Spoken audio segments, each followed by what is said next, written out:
నమస్తే అండి, నా పేరు డాక్టర్ మణిదీప్.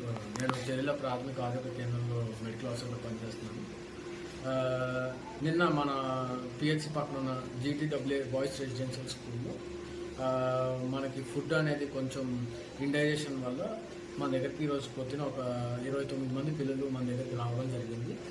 అందరికీ కడుపు నొప్పి అనేది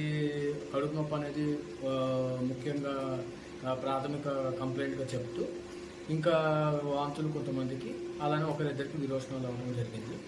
అందరికీ మేము క్షుణ్ణంగా పరీక్షించి వాళ్ళకి ఇతర పరీక్షలన్నీ కూడా చేసి ఉన్న వాళ్ళందరికీ మేము మందులు ఇచ్చి ఇంజక్షన్ చేసి పంపించాం. తగ్గిన వాళ్ళందరికీ, ఎవరైతే ఇంకా కొంచెం నీరసంగా ఉన్నారో, ఎవరైతే కొంచెం వాళ్ళకి ఇంకా మెడికల్ అటెన్షన్ కావాలన్నారో వాళ్ళని ఇక్కడ అడ్మిట్ చేసి ఇక్కడ మళ్ళీ వాళ్ళకి ట్రీట్మెంట్ చేయడం జరుగుతుంది.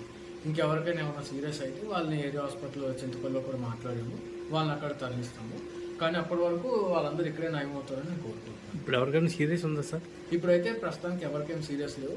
అందరూ బీపీలు బాగానే ఉన్నాయి, అందరూ పల్స్ రేట్లు బాగానే ఉన్నాయి, అందరూ బాగానే నొప్పి నుంచి ఇప్పుడిప్పుడే విముక్తి చెందుతున్నారు. కాకపోతే ఇది జరగడం వల్ల వాళ్ళు కొంచెం నీరసం అనేది సాధారణంగా ఉంటుంది కాబట్టి మేము సాయంత్రం వరకు వాళ్ళని అబ్జర్వేషన్లో పెట్టుకొని ఎట్లయినా నార్మల్ స్టేజ్కి తీసుకొస్తాం.